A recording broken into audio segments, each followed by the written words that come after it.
I'm back at Islands of Adventure at Universal Orlando Resort to check up on the VelociCoaster. How about you and I dive right in?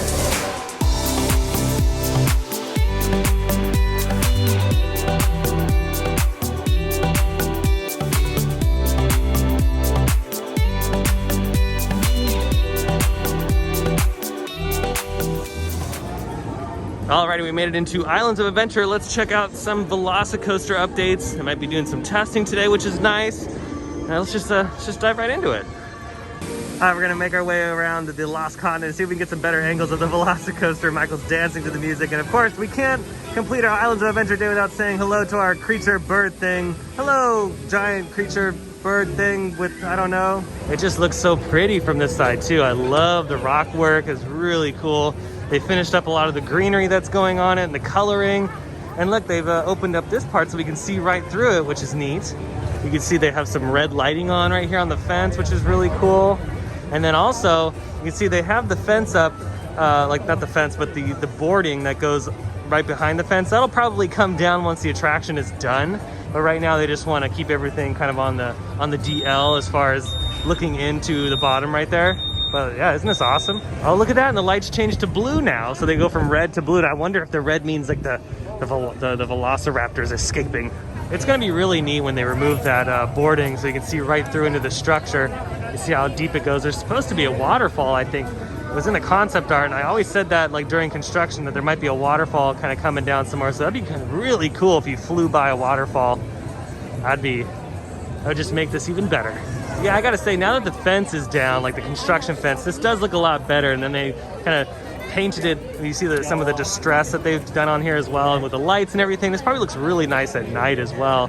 But I do like the look of this now that it's kind of like complete. Because at first I was like, oh wow, it's a lot of concrete and steel. I don't really know how they're gonna pull this off, but they pulled it off. You can see here's another beautiful shot. Look at those clouds right there. Those are some really pretty clouds, but it looks so much better with all the greenery that's being planted around this. There's a lot of greenery around the front, and it's going in down below, because most of the coaster is like right in this section, just kind of like twisty and turny. And it's nice to see a lot of the trees going in. So we're nearing completion. This is supposed to open up early spring, I think. All right, we're hanging out on this end, and that drop is so good. You can see the trim brakes up at the top there. Now it has focus, but there's trim brakes at the very top. That's to slow the train down a little bit, because it is hauling butt going up there. It's going like 70 miles an hour over the top of that.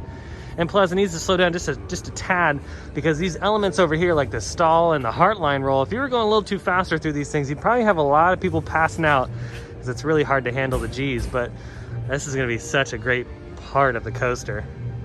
Yeah, and you could tell that this is going to be a walkway down over here, because you can see these nets that are along the coaster. There's some over here too. This is like a little catch net, so some people drop loose articles just in case those things don't fly towards people, and those little nets help out.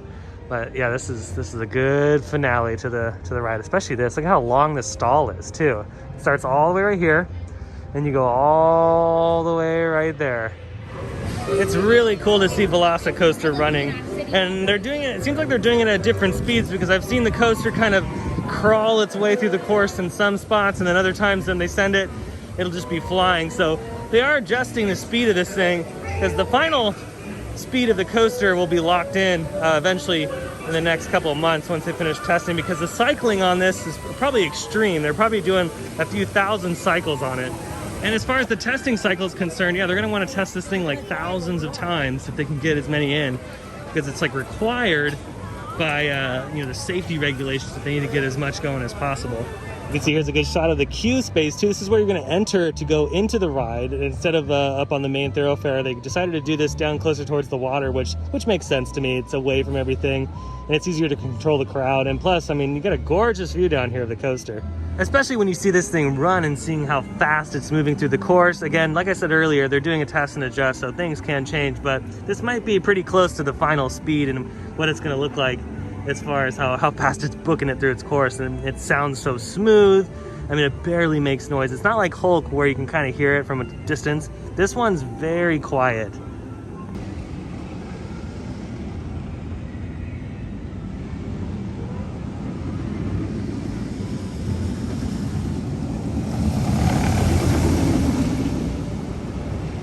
And the second half of the ride is just awesome. I mean, down that drop is gnarly, and then into the stall, going around the helix, the Outer Bank turn, and then the finale to the attraction, which is that Heartline roll over the water. It's really pretty, and with all the new trees that they've placed in here, and bushes and everything, and even some flowers I've been noticing, it's looking really gorgeous. It's so cool to see this thing running, and again, it sounds so smooth when it's just in this portion too. It's not like really loud or anything, so it doesn't ruin the environment. And it's just so neat how it just kind of glides through all the rock work. So there's gonna be a lot of like close calls there, which is great. A lot of head choppers, love that. It's not very often where you get a coaster like this that does these really close calls with the rock work, how it's just all kind of wounded together. It's really cool. Alrighty, here it comes. I heard the brake release.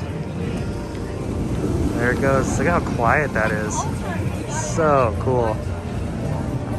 And what's nice is this is not going to be a over-the-shoulder restraint. This is just a lap bar.